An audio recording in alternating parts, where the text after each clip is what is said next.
السلام عليكم ورحمة الله وبركاته. الحمد لله وكفى والصلاة والسلام على عباده الذين اصطفى. أما بعد فإن أصدق الحديث كتاب الله وأحسن الهدي هدي محمد صلى الله عليه وسلم وشر الأمور محدثاتها وكل محدثة بدعة وكل بدعة ضلالة وكل ضلالة في النار. கண்ணியத்திற்குரிய நிர்வாக பெருமக்களே, மதிப்பிற்குரிய ஆசிரியர்களே, மட்டற்ற அன்பிற்கு பாத்தியமான மாணவக கண்மணிகளே, உங்கள் அனைவருக்கும் என்னுடைய முதற்கண் சலாத்தினை தெரிவித்துக் கொள்கிறேன். அஸ்ஸலாமு அலைக்கும் வரஹ்மத்துல்லாஹி வபரகாத்துஹு.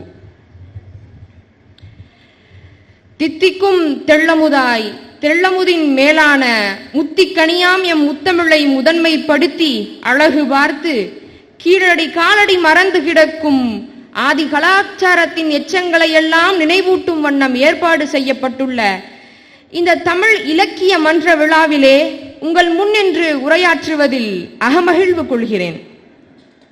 ஏனென்றால் சற்றேறக்குறைய ஒரு 10 ஆண்டுகளுக்கு முன்னால் நமது பள்ளியில் இதை போன்று ஏற்பாடு செய்யப்பட்டிருந்த ஒரு தமிழ் மன்ற விழாவிலே நான் பேச்சு போட்டியில் கலந்திருந்தேன்.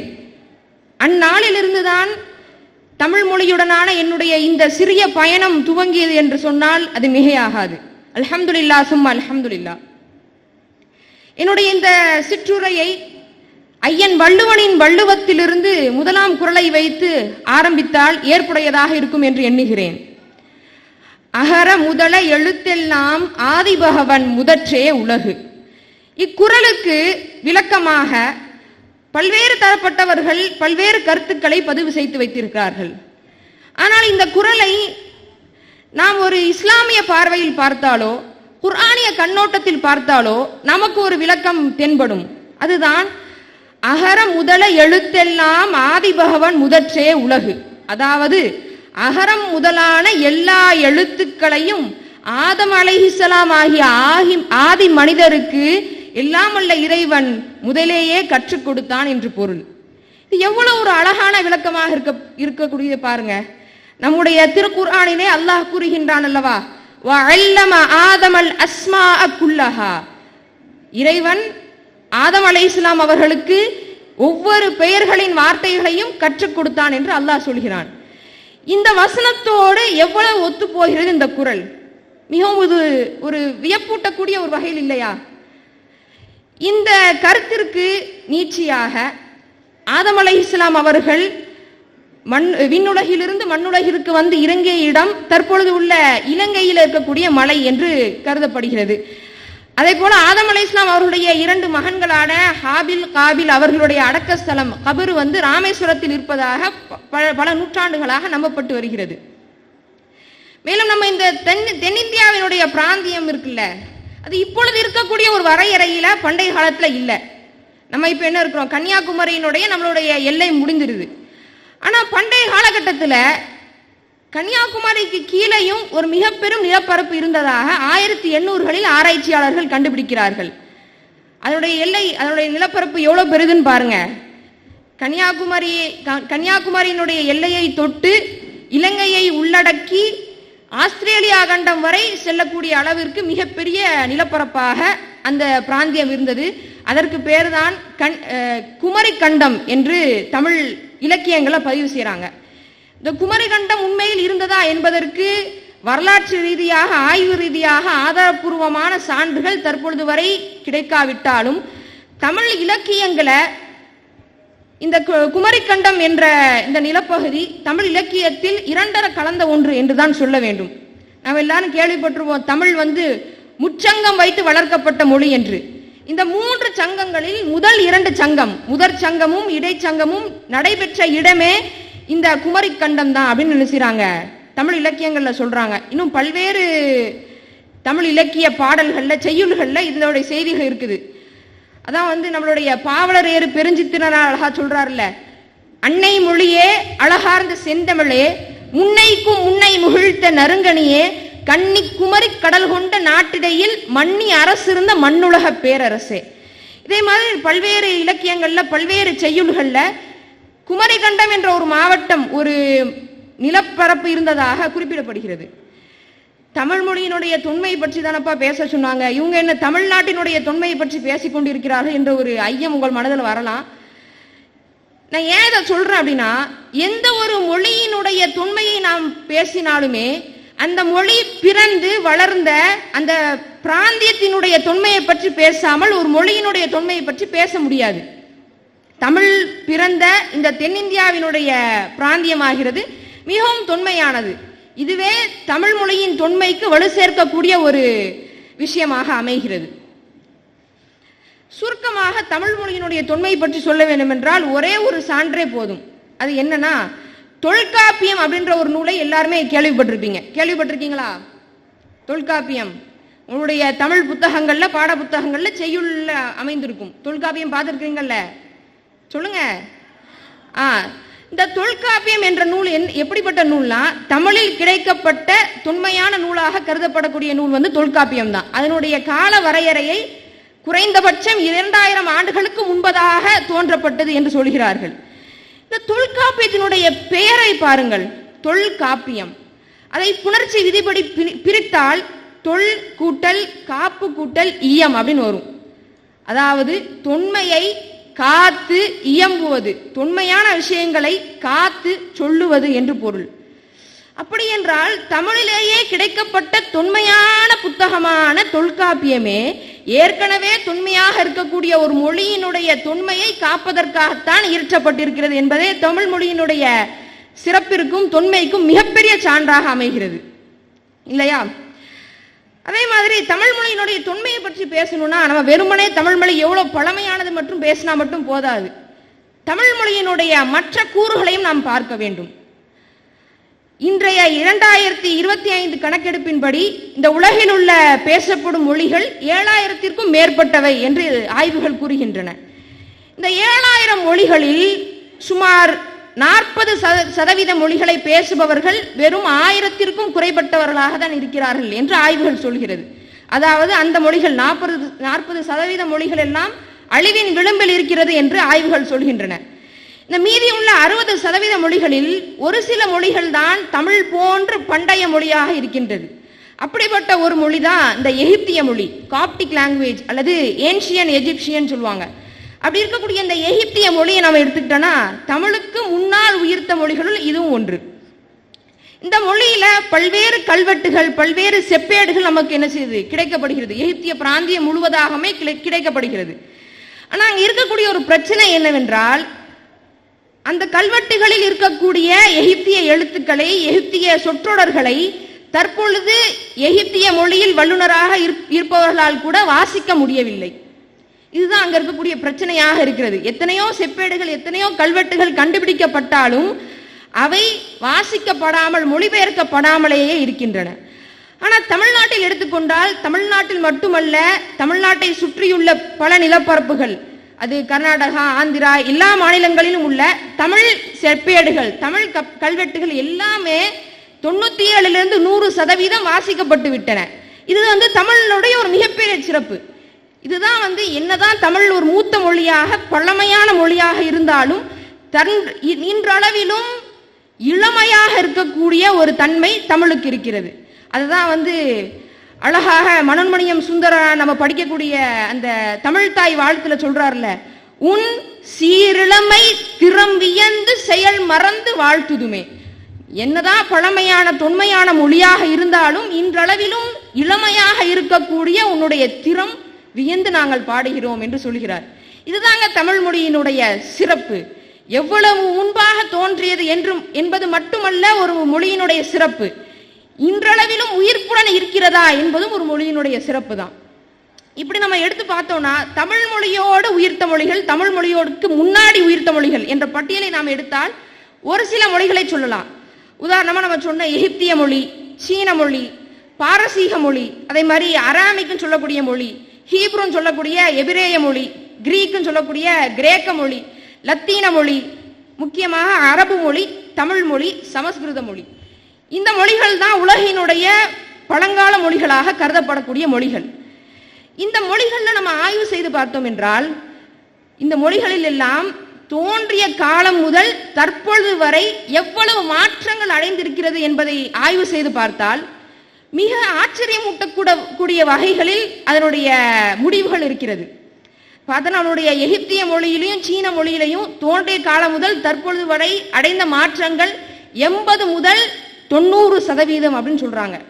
எந்த அளவுக்கு என்றால் சீன மொழியில 1910களில் பேசப்பட்ட வாக்கியங்களை கூட தற்பொழுது இருக்கக்கூடிய பூர்வீக சீன மொழியை பேசக்கூடியவர்களால் அந்த மொழியை புரிந்து கொள்ள முடியவில்லை அப்படின்னு சொல்றாங்க. அந்த அளவுக்கு சீன மொழி என்பது மாற்றத்தை அடைந்து விட்டது.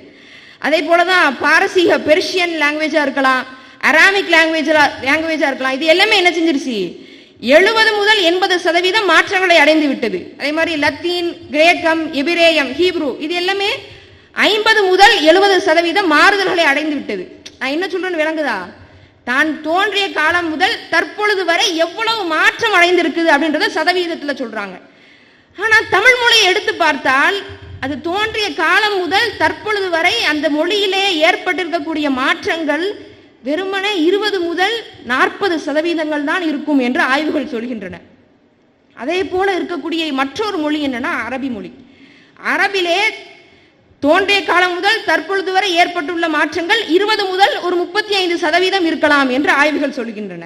இதுதான் இந்த அரபு மொழிக்கும் தமிழ் மொழிக்கும் இருக்கக்கூடிய ஒரு தனிச்சிறப்பு. இதே மாதிரி இதை விட மாறாமல் இன்னொரு மொழி இருக்குது. அது என்ன மொழினா சமஸ்கிருதம்.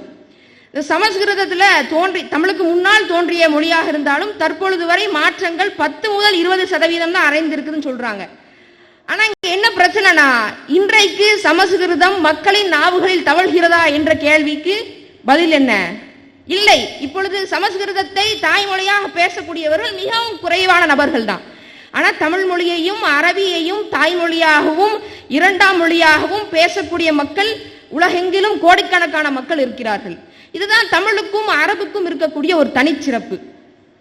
இப்படி தமிழ் மொழி பண்டைய காலம் முதல் தற்பொழுது வரை இளமையாகவும் இருக்கிறது, வளர்ச்சியும் அடைந்திருக்கிறது, பல மாற்றங்களும் அதில் ஏற்படவில்லை என்பதற்கான காரணங்களில் முதலாவதாக அறிஞர்கள் வைப்பது தமிழ் மொழி பிற மொழிகளோடு நடந்து கொள்ளக்கூடிய விதம்தான்.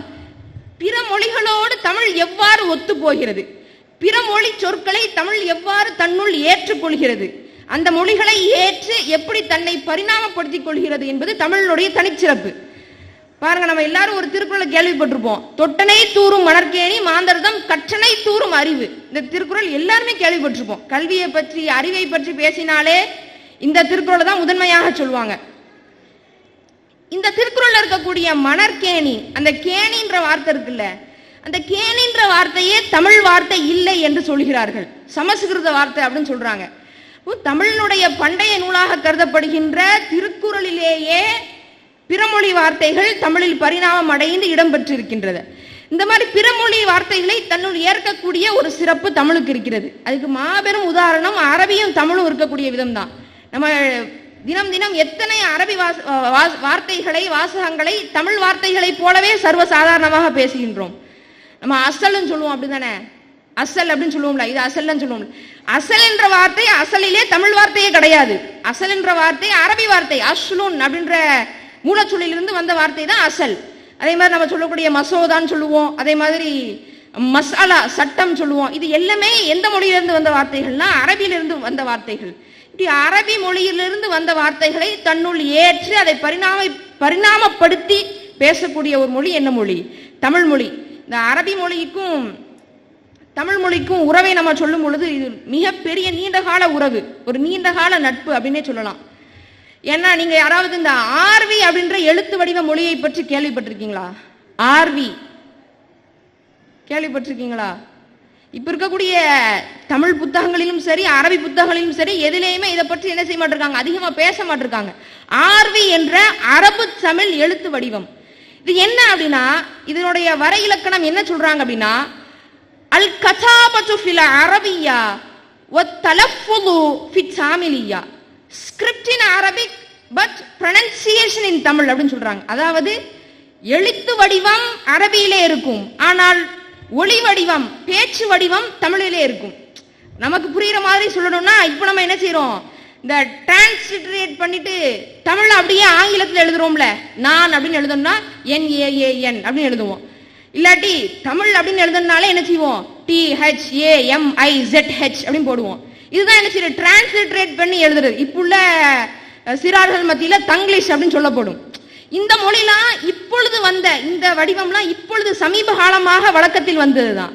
ஆனா நான் இப்ப சொல்லக்கூடிய இந்த ஆர்வி அப்படின்ற எழுத்து வடிவ மொழி தமிழில் பேசுவதை போலவே அரபியில் எழுதுவது.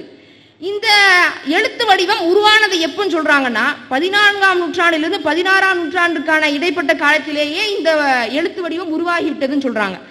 அவ்வளவு ஒரு பழமையானது தமிழுக்கும் அரபுக்கும் உண்டான இந்த உறவு. இந்த உறவை பற்றி என்ன செய்யலாம், இன்னும் பல நேரங்கள் பேசலாம். அப்படிப்பட்ட ஒரு மொழி தான் இந்த ஆர்வி மொழி. அதே மாதிரி நம்ம தமிழினுடைய இனிமை பற்றி பேசுகிறோம், தமிழினுடைய தொன்மையை பற்றி பேசுகிறோம், தமிழினுடைய சிறப்பை பற்றி பேசுகிறோம் என்றால் இந்த புத்தகத்தை பதிவு செய்யாமல் அந்த சொற்பொழிவு நிறைவுறாது. அப்படிப்பட்ட ஒரு புத்தகம் தான் பொன்னியின் செல்வன் அப்படின்ற ஒரு புத்தகம். ஏன் இதை நம்ம இந்த புத்தகத்தை நான் தனியா சொல்றேன் அப்படின்னா, தமிழினுடைய இனிமையையும் தமிழினுடைய சுவையையும் நாம் ருசிக்க வேண்டும் என்றால் ஒரு சங்ககால இலக்கியத்தையோ சங்க மருவிய கால இலக்கியத்தையோ ஒரு சிற்றிலக்கியத்தை தான் வாசிக்க வேண்டும் என்ற அவசியம் இல்லை. தமிழினுடைய இனிமையை சுவைக்க வேண்டுமா, தற்கால தமிழ் இலக்கியங்களை வாசித்தாலும் அதை சுவைக்க முடியும் என்பதற்கு ஒரு மாபெரும் சான்றது அந்த பொன்னியின் செல்வன் என்ற புத்தகம். இது ஒரு புதினம்.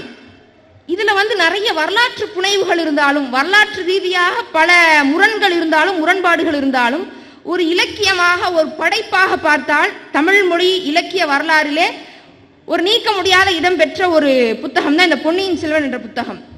நான் இங்க இருக்கக்கூடிய எல்லா பார்வையாளர்களுக்கும் வைக்கக்கூடிய ஒரு தாழ்மையான வேண்டுகோள் என்னன்னா, கண்டிப்பாக உங்களுக்கு வசதி இருப்பின் நேரம் இருப்பின் அந்த புத்தகத்தை வாங்கி வாசித்து பாருங்கள். இந்த ஆடியோ புக்கு கேட்கறது, அந்த கதை கேட்கறது அதெல்லாம் வேண்டாம். அந்த புத்தகத்தை என்ன செய்யுங்க, 5 பாகங்களை உடைய அந்த புத்தகத்தை 5 பாகங்களையும் வாங்கி ஃபுல்லத்தையும் என்ன செய்யுங்க, முழுமையாக வாசித்து பாருங்கள். மனித மனங்களின் உணர்வுகளின் கூறுகள் அனைத்தையும் அப்படியே அமரர் கல்கி படம் பிடித்து காட்டியிருப்பார் அந்த புத்தகத்துல. நீங்க கண்டிப்பா என்ன செய்யுங்க, எல்லாருமே வாசித்து பாருங்கள்.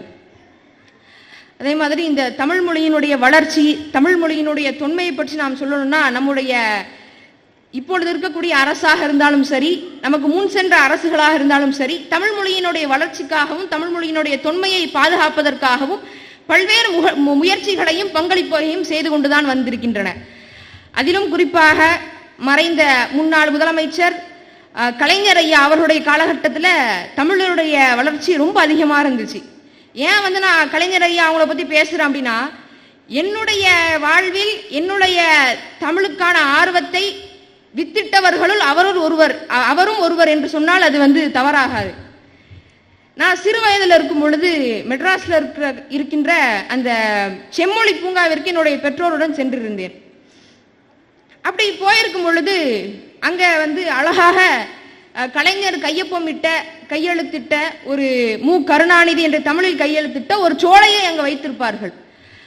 அதை பார்க்கும் பொழுதெல்லாம் எனக்கு என்னுள் ஒரு உணர்வு ஏற்பட்டது. வீட்டிற்கு வந்ததற்கு பிற்பாடும் நான் என்ன செய்தேன், அந்த புகைப்படங்களை எடுத்து பார்த்தேன். அப்பொழுதெல்லாம் எனக்குள்ள ஒரு உணர்வு ஏற்பட்டது.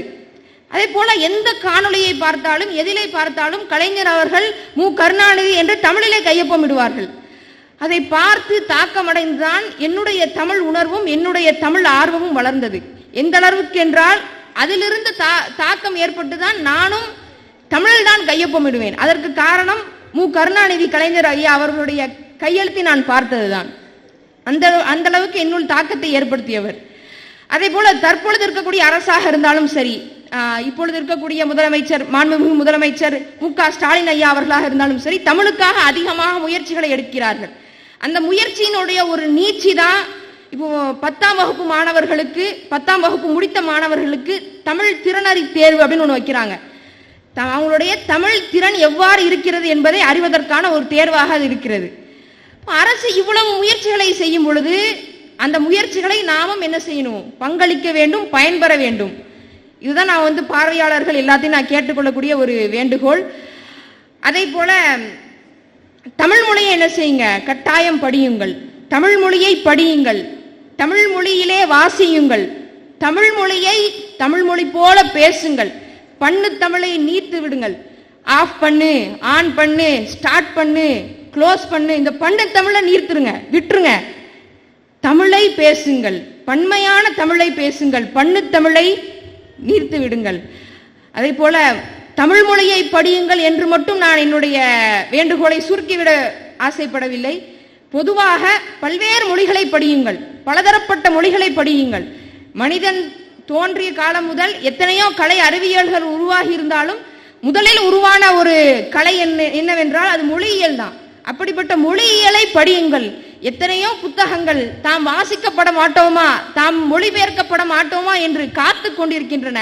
அப்புத்தகங்களின் காத்திருப்புக்கு நீங்கள் முற்றுப்புள்ளி இடுங்கள். அதிகம் படியுங்கள், மொழிகளை படியுங்கள்.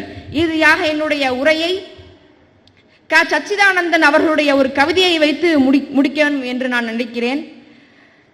தன் இனத்தையும் மொழியையும் பாடாத கவிதை, வேறில்லாத மரம், கூடில்லாத பறவை. வாய்ப்பளித்தமைக்கு நன்றி கூறி விடைபெறுகிறேன். ஜஸாக்குமுல்லாஹு கைரன் கசீரன் ஃபித்தாரேன். وآخر دعوانا أن الحمد لله رب العالمين والسلام عليكم ورحمة الله وبركاته.